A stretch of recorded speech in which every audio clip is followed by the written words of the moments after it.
And what makes it so interesting is that blue wall there is actually in Palau, the open ocean, and you get a lot of nutrient-rich upwelling that comes and makes that a very prolific reef. And the animals are really pretty amazing there. So. Yeah, exactly.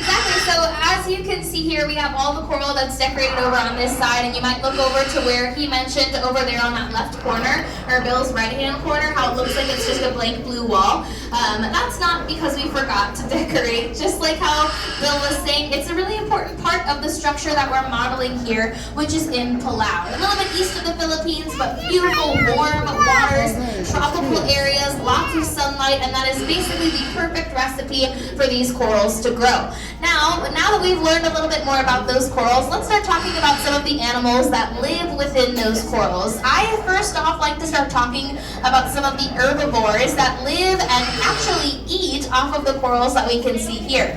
Looks like right next to you we have some tabletop corals or plating corals, and a lot of the times actually even on the underside of those plating corals, we can sometimes see little animals, little fish, kind of biting away at that there. What exactly is it that they're doing?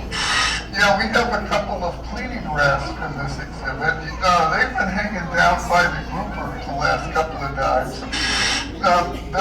You'll see the grouper, he'll open his mouth after he's fed, and the cleaning wrasp will go in there and actually pick up bits of food still in his mouth and kind of get a symbiotic relationship where they get fed and any parasites or things in his mouth will be eaten by the cleaning wrasp. So you'll see him, he's a very little fish, he's blue and black. If you see him cruising around, you'll know that's our cleaning wrasp. Yeah, exactly. So that word that he used, that symbiotic relationship, that's another one we used earlier when we were explaining coral. And that's something you're going to hear a lot here in this community. That's two organisms really helping each other out. So when he mentioned that cleaning wrasp, the relationship that those animals have with some of the bigger fish in here, basically just to help them out. Now some of the larger fish even that are herbivores that take the excess algae off of the coral, they are doing that. They get a free meal because they live around the coral.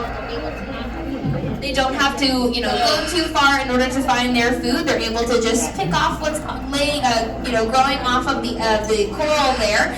And the coral is actually extra benefited from that process. That coral is able to then reach more sunlight and grow a little bit bigger. And with more size that the coral gets, it means there's more algae growing on top of it. And with more algae means there's more animals to eat more of that algae. And it just kind of snowballs. It's kind of this positive feedback loop, right? Where they're both getting lots of benefit from that interaction. Now we also have some larger animals in here that eat a little bit differently.